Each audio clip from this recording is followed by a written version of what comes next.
This idea of the soul.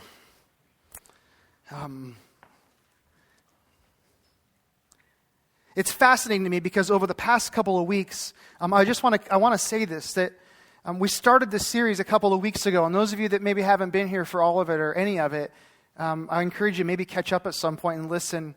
But we started this series, and I'll just confess that so much of why we're doing this has had to do with where I am personally, and just some things that I've been walking through the last few months and realizing like maybe this is something we all should think about. And truly, very, very sincerely, 2 weeks ago when we first kicked into this, there was a part of me that just thought, very sincerely, I thought, man, I hope this makes sense to someone other than just me. I hope that when I stand up here, that I make sense. And what's been fascinating over the past couple of weeks is how much sense it seems to be making. And I'm finding myself just throughout the week and in my conversations with friends and family members and acquaintances, like it just seems like anyone I'm coming into contact with, this conversation about the soul and what we're experiencing and what we're talking about with our souls and what they really mean. It's really revealed to me just the truth of what we said in the beginning, and that's the soul is something that is so essential, so necessary in our lives, so much something that we need to pay attention to, and yet we find ourselves living in a place because of our busyness and because of our culture and because of our orientation, just being Western individuals, we don't ever think or talk about the soul, and so we've just been learning things, and I think it reveals just the fact that we need to learn things. I was kind of laughing this week because I was thinking about some of the discoveries for some people. I remember, years ago I was talking about the gospel, and I had somebody literally say to me, well, I always thought the gospel was just a style of, gospel was a style of music. And I think through this series we're discovering that soul is more than just a style of music, right? Like it's not just something that you listen to. And in fact, soul isn't even something that allows you to play music. That's something we call funk. And that's a totally different thing, right? Like funk is not soul. That's not what we're talking about in this series, right? Like soul is something else. Soul is something that every one of us have. Like we hear this in our culture. Sometimes people say something about a certain individual. They may say, well, he or she, they have no soul. And what we're seeing in this series is that if you're human, if you're breathing, if you're alive, you have a soul, right? Like everybody has a soul. A soul is something that nobody can take from you. Now, what we've also been seeing is that it doesn't mean you can't lose your soul, but we've been looking at that even from a very different perspective. Oftentimes in the past, we think about losing our soul the way that we lose a tooth as a child, right? Like you lose your tooth as a child and you just kind of say goodbye to it, right? Like I hope I get some cash for that. It'd be nice if mom and dad would belly up and, give me some income. But it's gone, right? What we've been looking at is the fact that our souls, when we lose our souls, even when Jesus uses that sort of terminology, that very frequently he's not referring to some sort of cosmic destination like we lose our soul and it's gone and now you're going to land in this place. But more often it's a sort of present tense diagnosis of our status. We're living in a lost sense. It's not like losing a tooth. It's more like losing your keys. Right? You know the difference? Like what that feels like? Like when you walk in the house and you put your keys somewhere and you go back to get them and they're gone and you know that you put them there, right? Like who moved the keys? And you don't know who moved the keys, but you're convinced somebody did because you remember. And what makes it even worse is that usually you discover that you lost your keys when? When you need them, right? When do we discover that we've lost our souls? When we need them. There's this sense, like our souls are something that when we lose our soul, when we're living in that disconnected sort of space, there's something about our own lives that we acknowledge that there's something missing. And it's not like just gone for good. It's just like, I misplaced it. I'm off. I need to go. There's a necessity to it. There's this awkwardness to it. The soul is something that is far bigger and far more important than how our culture or even how ourselves, even in the church, in the context of places like this, it's far more critical than we often acknowledge. Which is why this is resonating. Why when we talk about the soul and the dynamic of what it means and what it is and how we take care of our soul, it's why there's something that stirs up inside of us as human beings. And it's a human thing. This is not something that's unique to us in our culture. And I think that's what's really interesting. We have a tendency to always look at everything from our viewpoint. Whatever seat we're sitting at in the stadium of life, we always just see things from our view and we think, wow, this is a really unique time to live. And it's really difficult to be a person who's aware of God and who he is, and we have souls that are alive. And what's fascinating is that has nothing, very little to do with our present circumstances. In fact, the Bible, as you read the Bible and you study the word soul and you see how many times it's used and even how it's used, what it unpacks and reveals is that the soul is something that humanity has been wrestling with for ages. Like, this is not unique to us. This isn't something new. In fact, David wrote in Psalm chapter 42, he wrote some words that I find incredibly fascinating. In fact, there's some things I love about David in Psalm 42 that hopefully when we're done reading it here, and I just want to begin with it, I hope that there's some things about this you appreciate. Psalm 42 has some very familiar phrases in it if you've been around the church. What's fascinating is that those familiar phrases are mixed in the middle of some very unfamiliar ideas, especially as you think about our angst and our relating to God and what it is that we wrestle with in trying to be spiritually alive sorts of people. Listen to these words in Psalm chapter 42. He says this, "As a deer pants for flowing streams, so pants my soul for you, O God. My soul thirsts for God, for the living God. When shall I come and appear before God?" And I just want to pause there for just a second. This is the part we oftentimes are familiar with. Like David's writing, it's like, man, I'm hungry for God. I just thirst for him. My soul longs for you. And what we don't see is what he says next. And look at what's causing this sort of outcry from him. My soul thirsts for God, for the living God. When shall I come and appear before God? Why? My tears have been my food day and night. And while they say to me all day long, where is your God? Like he's saying, listen, like I'm crying out this way because the tears that I'm crying, the misery of my life has me in a place where I'm saying, where is your God? Like my tears, my misery is speaking to the absence of God in my life. Then he says, "These things I remember as I pour out my soul, how I would go with the throng and lead them in procession to the house of God with glad shouts and songs of praise, a multitude keeping festival." He's saying, I remember going to church. I remember gathering with people and participating with them in worship of God. "Why are you cast down, O my soul, and why are you in turmoil within me?" Like, what's going on? "Hope in God, for I shall again praise him, my salvation and my God. My soul is cast down within me. Therefore, I remember you from the land of Jordan and of Hermon and from Mount Mizar." You realize what he's saying? He says, my soul is downcast and I remember you. Like when my soul gets to this anxious sort of place, my soul goes back to you. Deep calls to deep at the roar of your waterfalls, and all your breakers and your waves have gone over me. By day the Lord commands his steadfast love, and at night his song is with me, a prayer to the God of my life. I say to God, my rock, why have you forgotten me? Why do I go mourning because the oppression of the enemy? As with a deadly wound in my bones, my adversaries taunt me while they say to me all the day long, where is your God? Why are you cast down, O my soul? And why are you in turmoil within me? Hope in God, for I shall again praise him, my salvation and my God. I love the way that Hebrews express their faith and their relationship with God. There is this tension that exists of David knowing that there is more to what's happening in his soul than just the circumstances around him. And there's this questioning of God. There's this openness of like, God, what are you doing? Why am I in angst? Why is my soul troubled within me? But at the same moment, in the same breath of angst, David says, God, I need you.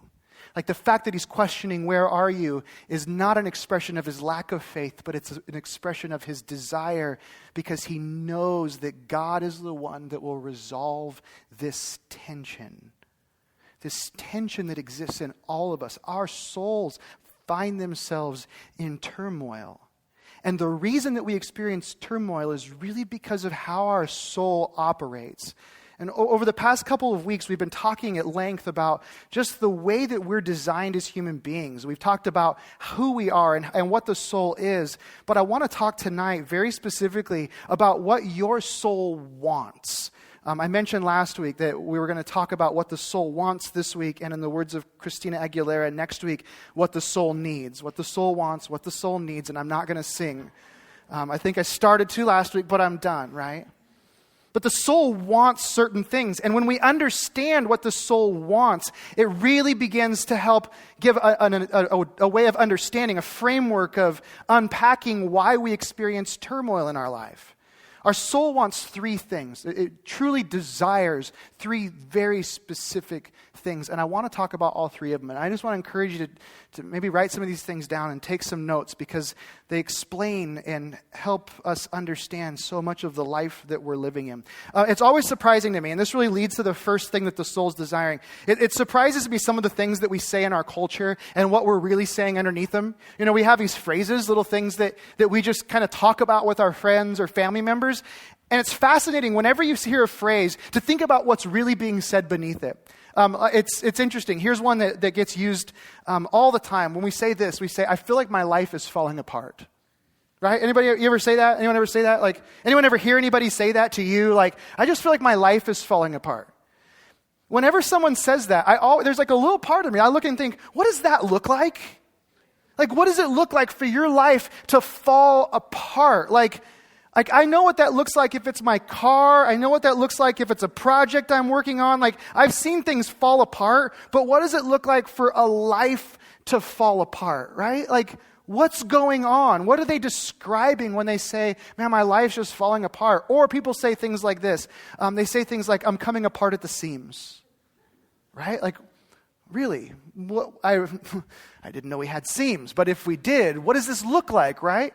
What do you mean you're coming apart at the seams? Or people say these things, they sing these things. I'm falling to pieces, right? Like, I'm falling to pieces. What does it mean? Like, you're coming apart at the seams, you're falling to pieces.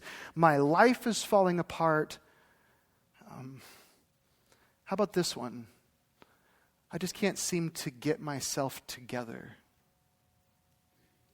Anyone ever hear that? What's going on when we say that?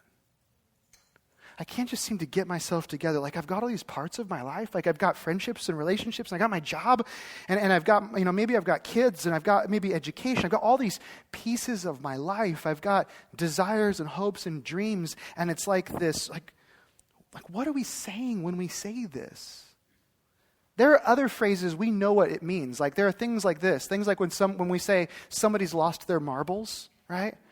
We know what that looks like, don't we? Like, that looks like some crazy aunt that shows up around the holidays, right? We know it's that uncle that kind of wanders through town. You hope that this time he doesn't stop, right? Losing your marbles, we have a way of articulating, like, we can say, oh man, that's just nuts, right? But these phrases, I'm falling to pieces, I'm coming apart at the seams, what those are describing is something that's far more difficult to understand because it's soul language. This is language that's describing what's happening in the unseen part of where we are. Somebody says, I feel like my life is falling apart, and we can look around and we can see all of these different parts, and here's what's fascinating. You do, and frequently you think your life really doesn't look the way that you feel about it. What's going on in that? What's going on is that we're describing the disintegration that we experience when our soul is not whole. Our souls, and the first thing that our soul truly desires, what our soul wants, is to be whole. Our soul wants to be complete. Our soul, remember last week I talked about the reality of us being comprised of our will at the center, our mind, which is our feelings and our thinking, and then our bodies. And our soul is really what all of that is encompassed in. And what our soul is longing for is harmony between all of those things. Our soul wants wholeness. It wants consistency between those things. It wants the relationship between those things to make sense. And when we use vocabulary like, my world is falling apart, what we're describing is a sort of internal disintegration where we may not be able to point it out to anyone else, but we feel the disconnect between all of these various pieces, and we're experiencing the lack of harmony, and it's eating us alive because our soul, whether we like it or not, is always driving us. It's pushing us to a place, whether consciously or subconsciously, where it wants to be in rhythm. It wants all of your life to make sense, to be coordinated, to be synchronized. It's like the most complex musical piece that you ever imagined, like the most beautiful thing that you ever listened to. It's really interesting, and if you ever find yourself listening to very complicated musical scores, if you ever find yourself at a symphony, here's what's fascinating.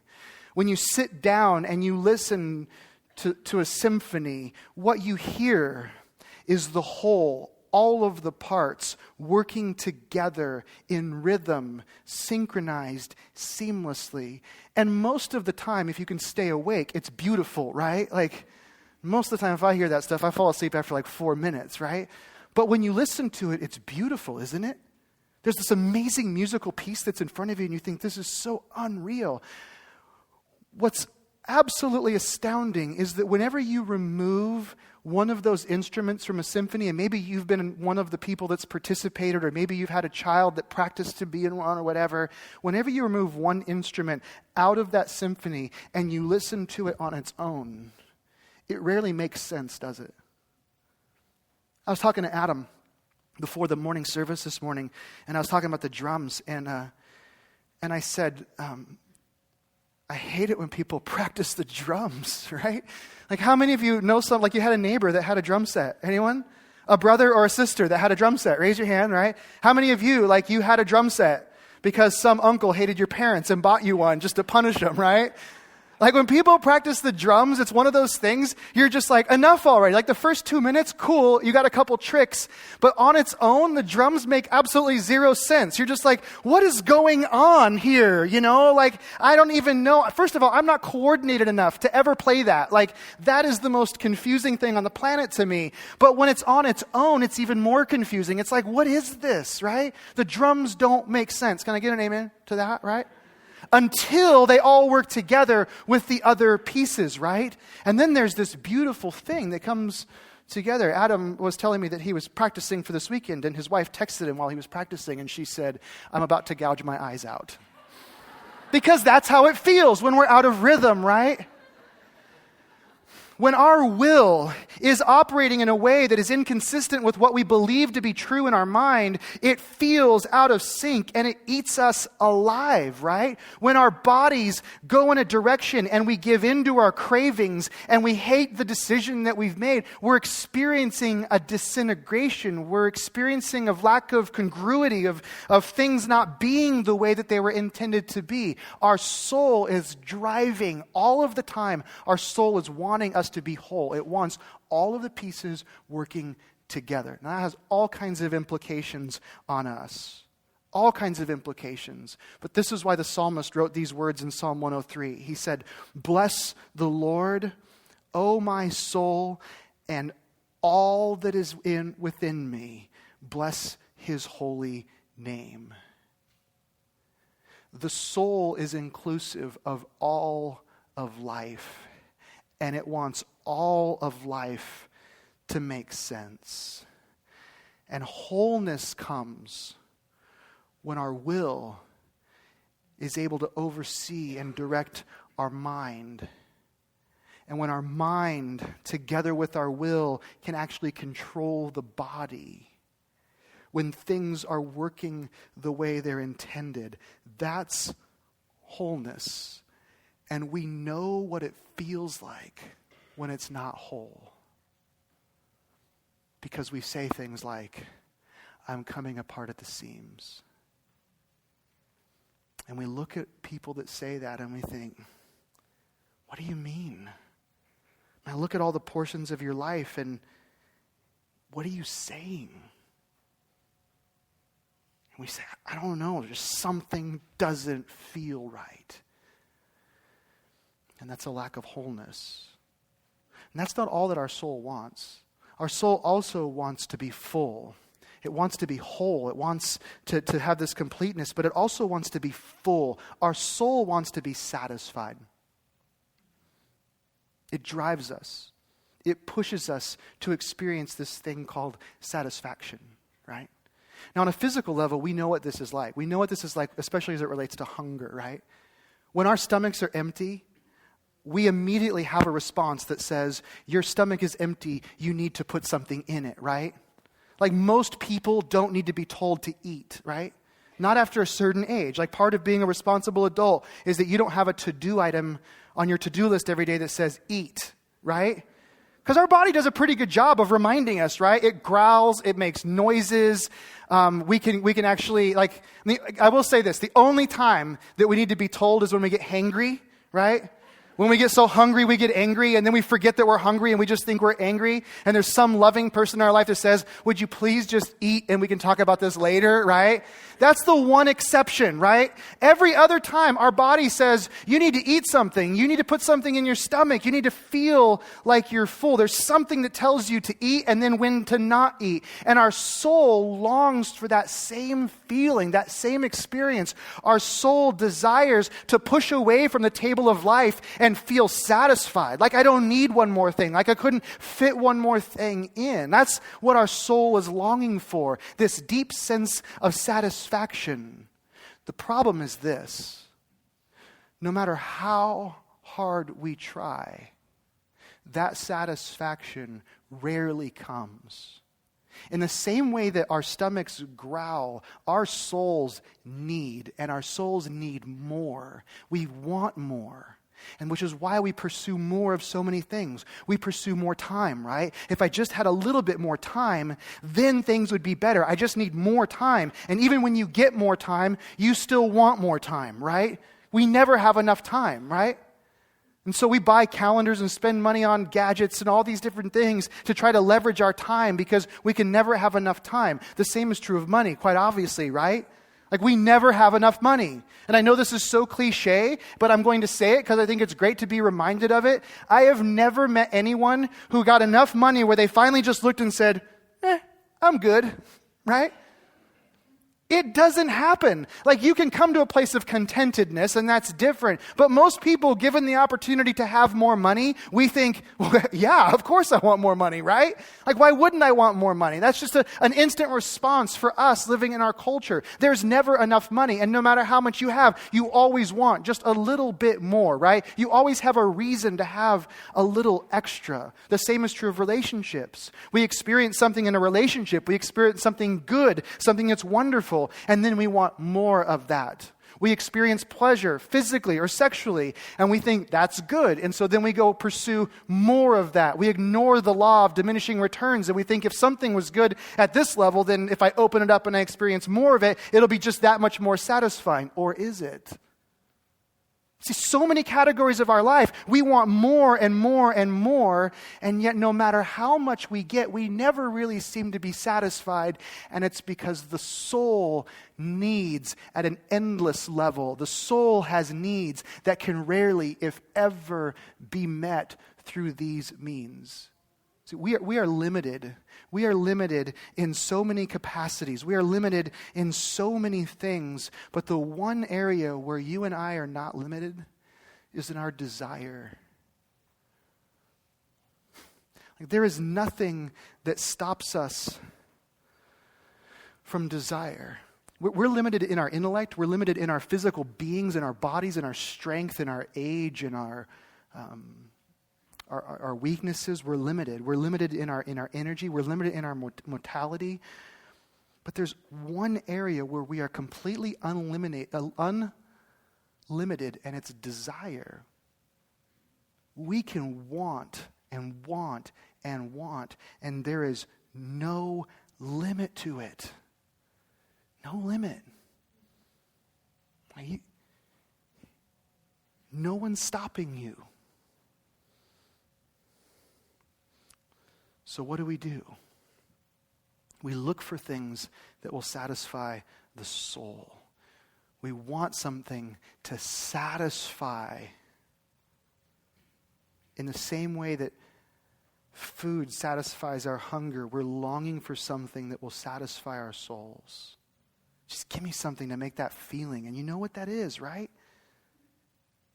It may not feel like hunger, but it's really similar when it's in our souls. It's like I just need a little bit more. I just want something else. And if I was there, then I think I'd feel like everything was good. We come up with crazy phrases that are completely not in the biblical narrative. Words like soulmate. What are we saying when we say things like soulmate? What are we talking about? People say, I'm looking for my soulmate. What does that mean? Because to me, what it sounds like in the context of the soul is that we're looking for somebody who can satisfy a desire that can't be satisfied by another person. What is that that's stirring inside of us? The soul wants to be filled. The soul wants to be satisfied. And that actually complicates the third dynamic, the third thing that the soul wants, and that's to be free. The soul wants to be free. Our souls long for freedom. Our souls want our will and our minds and our bodies to be free, which is why we fight anyone and anything that try to restrict that freedom. That's why there's something that's so emotive that happens inside of us when somebody threatens our freedom, because our soul says, I should be free. And so we want wholeness, we want satisfaction, we want to be filled. That's driving inside of us. We want freedom. The question is, what happens? How do we end up where David ended up? How do we find ourselves saying, something's off and my soul is in turmoil? What leads us to that place? The answer is incredibly simple, but it is not simplistic. And there's a difference between the two. The answer is sin. That's what happened. The narrative of the Bible that describes the fall of humanity and describes us, you and I, being born into brokenness, being born into sinfulness, it describes exactly why our pursuit of wholeness and our pursuit of satisfaction and our pursuit of freedom ends in so many disastrous ways, because you and I are embedded in this story of human brokenness. The biblical narrative describes humanity as being born with, living with, you and I having to live our lives alongside of this thing called brokenness. We live with a disorientation in life, like we don't see things the way that God sees them. We're headed off in a few degrees of the wrong direction, and so we never find ourselves landing where we thought we would land. There is a disintegrating, a disorienting effect of sinfulness, of being broken as a human being. Not only that, but we have stories and we have experiences and circumstances. We have things that happen to us. We have pains that we experience and losses that we walk through, and we have expectations that aren't met. We have all of these wounds and these scars, and those wounds and those scars, they allow us to then form patterns of behavior, and we develop habits with our thinking and our minds and our bodies, and we get stuck in ruts or routines, and we begin living in a way that is consistently over and over again disoriented. We might want wholeness, and we might want satisfaction, and we might want freedom, but because of sinfulness and the damaging effects of our life and our story, it's nearly impossible for us to achieve those things. That's why, for me, the story of the fall of humanity, why this description of humanity being broken is so hopeful and so good. I know for a lot of people and a lot of individuals in the world today, they don't want to hear about sinfulness. They don't want to hear about the fall of humanity and the fact that we're broken. But for me, I need that. That's the only way this life makes sense. Like, none of it makes sense without this. Like, I can't explain to you why things in my life and other people's lives end up the way they do, how their souls can mislead them so dramatically without some sort of narrative like the fall that describes why we're broken. And so it's hopeful because at least when I understand the fall, I realize that there's a reason that we're the way that we are. At least then I understand there's something behind whatever circumstance I find myself in. Add to that the reason that story is told is to redeem us, and it becomes an even more beautiful story. Am I right? Like when you realize that this story of our fall is being told, the story of our brokenness is being told, not so that we wallow in our misery, but so that we can be rescued out of that, that's when that story becomes beautiful. That's when it becomes wonderful. Until we recognize that, though, we live in this disoriented sort of place. Our view is distorted.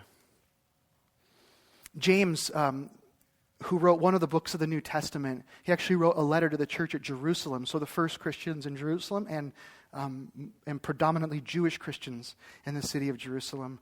He wrote this letter to the people that were in that church. And I always laugh because James always comes across as this very angry guy.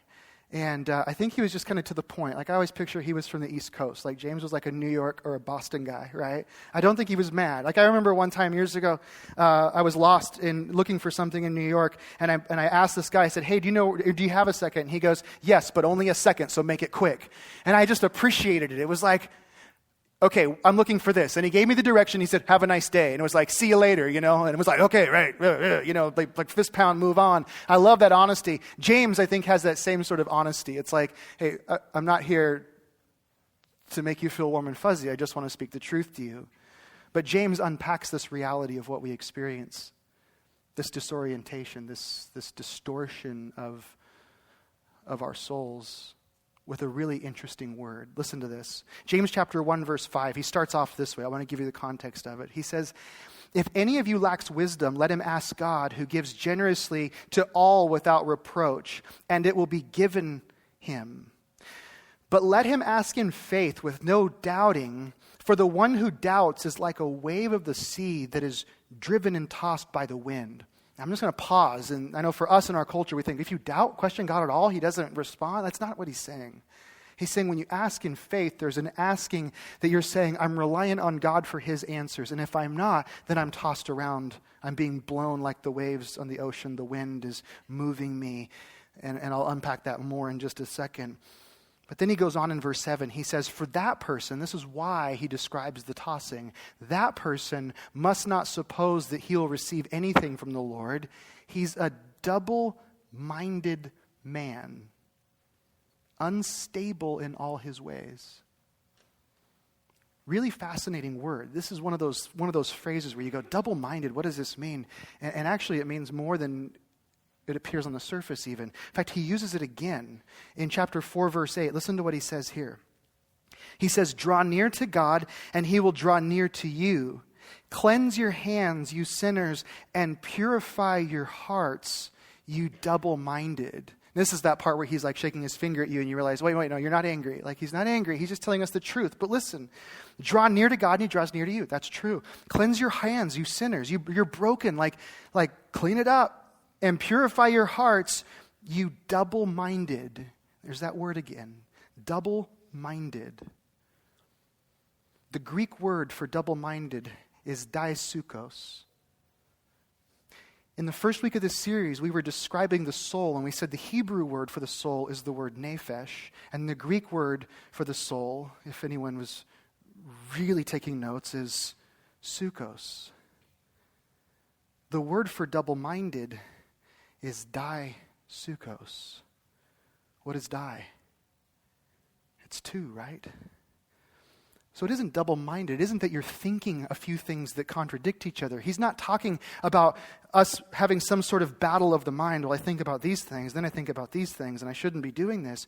No, he's describing a dual-souled individual. You are daisukos. You double-souled person. This is what makes our lives make so much sense. This brokenness, this distortion that we've experienced means that when our soul is longing to be whole, and when our soul is longing to be full and satisfied, and when our soul is longing to experience all of the things that it's desiring, when it's doing those things, that it's being driven from a dual-souled sort of place. There's a disorientation, there's a brokenness, there's a division, and we can desire things and want things that seem absolutely contradictory to each other.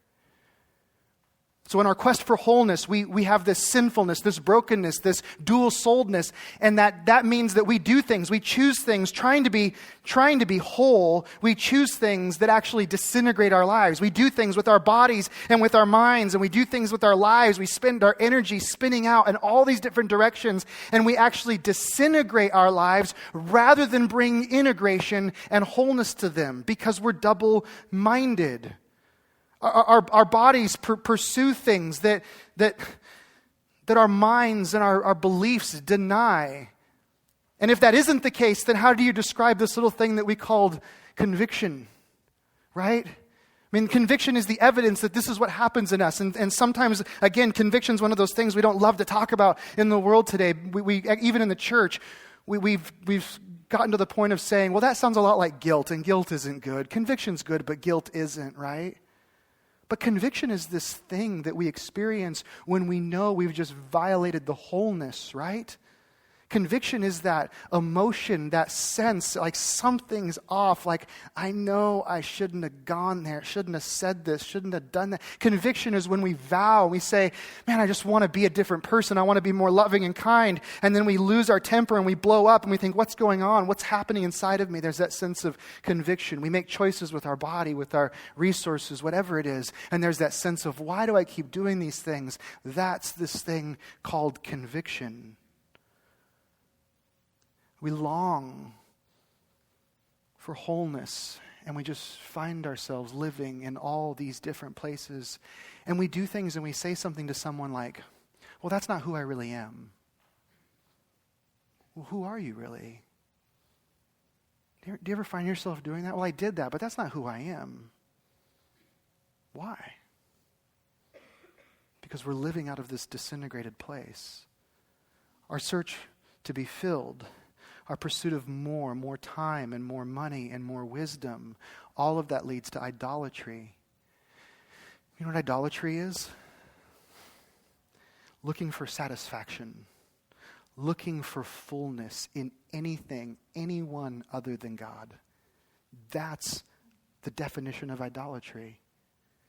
Idolatry sounds like one of those real churchy Bible sorts of words, and you go, ooh, idolatry, like that's really, really bad, like God really hates idolatry. Do you know why God doesn't like idolatry? Because it's the most ridiculous looking thing when you see it on a human being. Case in point, people of Israel are exiting Egypt. They're wandering in the wilderness. They're on their way to the promised land. And Moses goes on top of Mount Sinai to get the law of God, and he's there a little too long. And what do the people of Israel do? They start gathering all the gold, like all the watches and bling and everything, right? And they get it all together, they melt it down, and they do something that makes so much sense. They form it into a golden calf, right? And then they worship it. Because that makes all the sense in the world, right? Because cows are awesome. And gold is great, and if you're feeling insecure, then we probably just need to go worship the gold cow, right? Like, I don't know anyone that's ever read that story and gone, well, that makes a lot of sense, right? Like, smart people, right? Because that cow is going to get a lot done for them. No, we always look at it and go, what is that? Like, first of all, like, who decided a cow? Like, couldn't it have been a horse? Right? Like, that makes way more sense than a cow. Like, I mean, there's like just the ridiculousness of it, right? And it's idolatry. They're like finding satisfaction in this thing rather than in God. But that same sense comes to us when all of a sudden we find ourselves moving through the categories of life, worshiping a variety of things, looking for some sense of satisfaction. It's as idiotic as us worshiping a golden calf. And we do this. It's like we have this chart of life. And when we start feeling less than full, when we feel unsatisfied, we look at the chart and we start filling in the blanks. And we think, okay, well then I guess I need to have some sort of education. And so as we grow older and feel less satisfied, we pursue education and some sort of degree. And while we're in school, we start to realize that school really isn't that satisfying. But the reason I'm here is that I'm going to get that job. And that job's really satisfying. It's going to be really good. That lasts for about 18 months after you get the job, right? If you're lucky, isn't it true? And you're like 18 months into your job, and now you're like, well, I got the education, and I got the job. I probably need a new car, right? Because the job is paid for the car, so I get the car and a new place to live. But then there's this lack of satisfaction, and that's about the time you realize, I think I need a soulmate, right?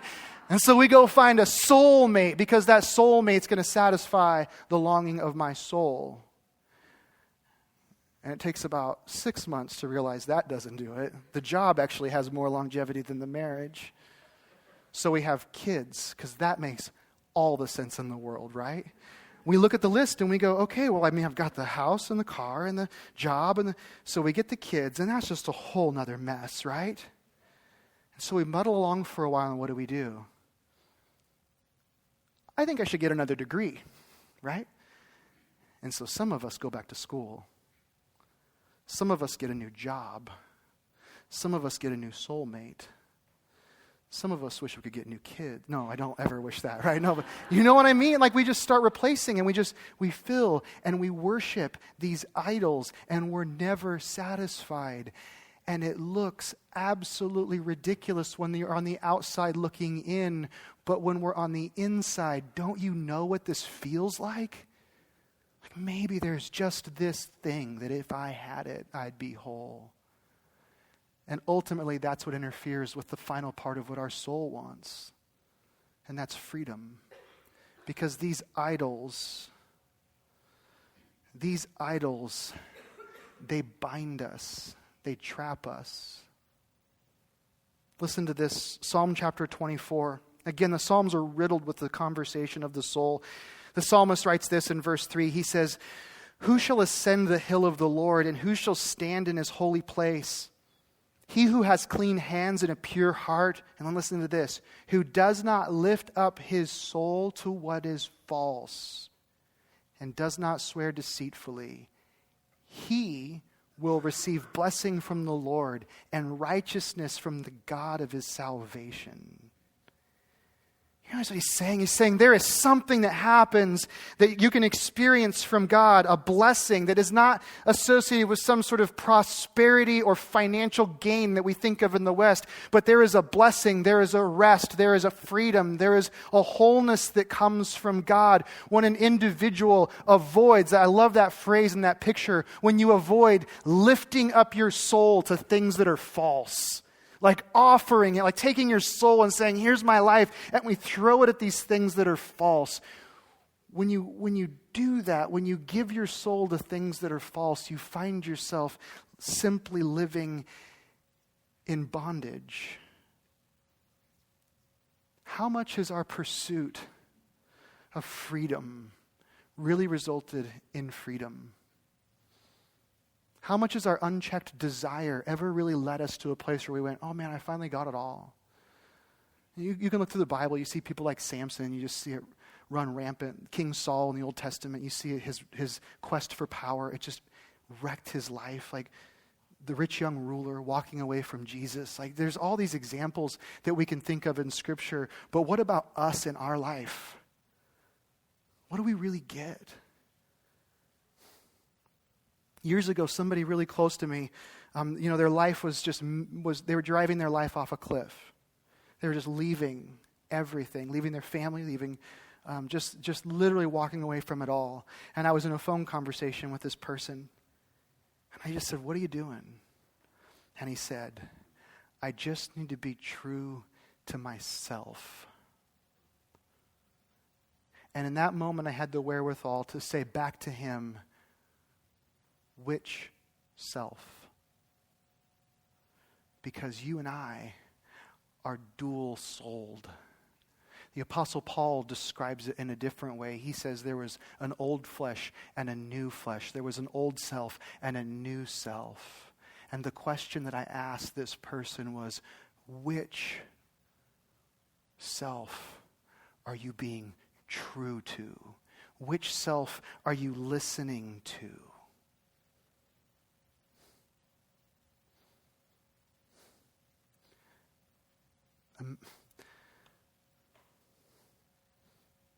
When I drive, I hate going the speed limit.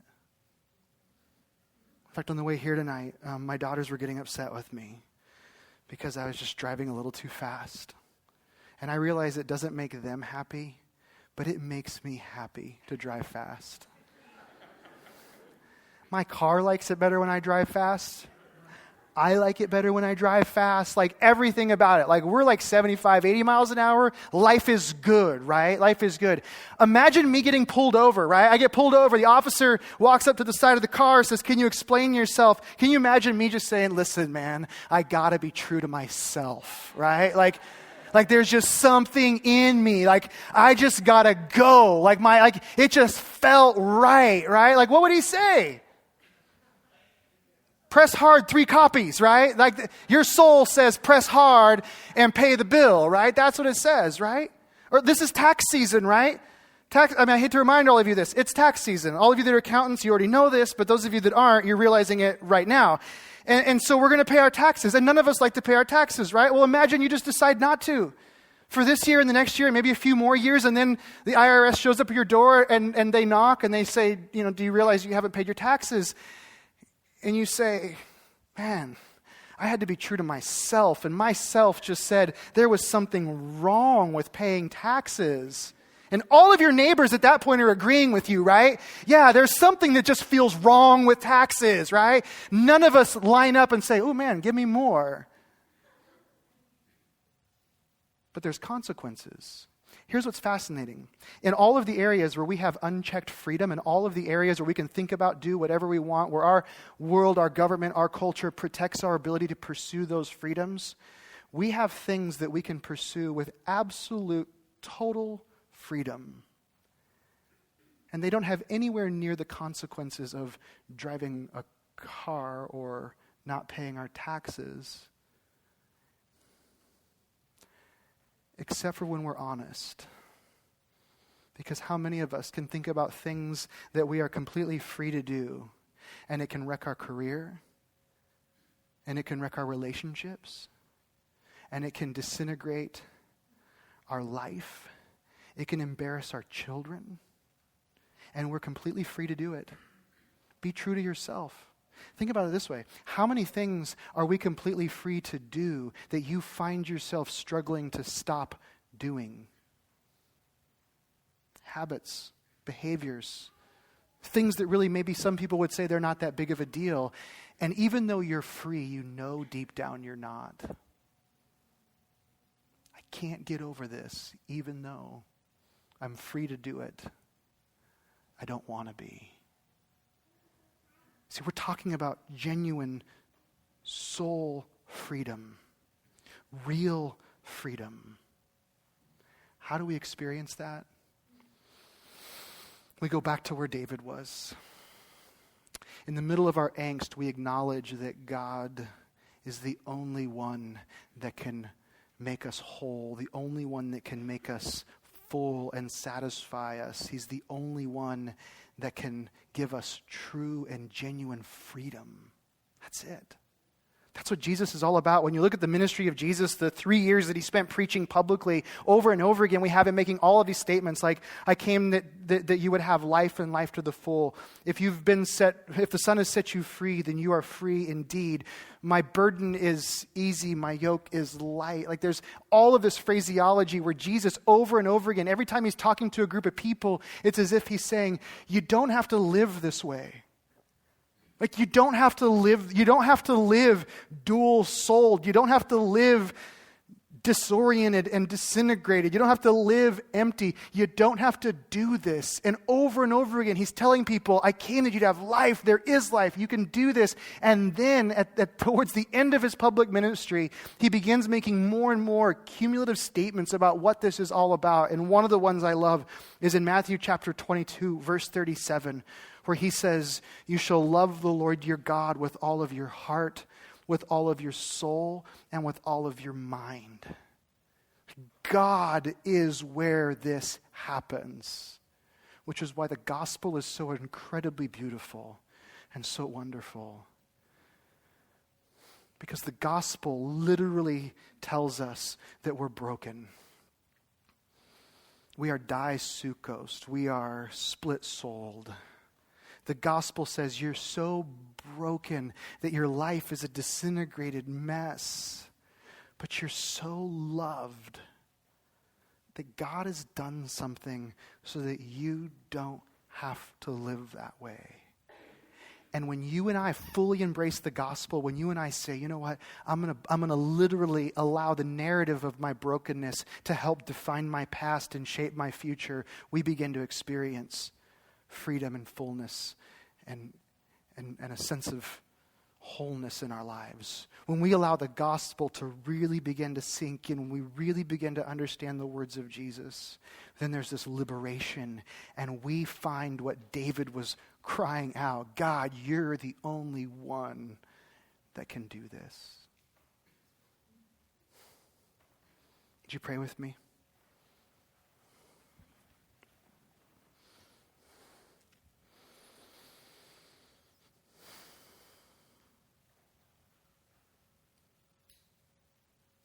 Jesus, tonight we're going to walk out of this place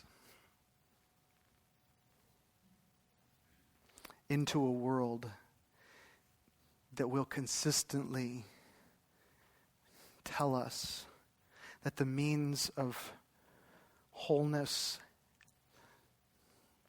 the means to achieve satisfaction, the means to achieve freedom is in some place other than you. And I simply pray that tonight, for those of us that needed a reminder, I pray that this would be an incredible reminder. And for those of us who needed to understand what this whole Christianity thing was all about, I pray that this would be a beginning of discovering the full life that you came to offer. And I pray this in your name. Amen.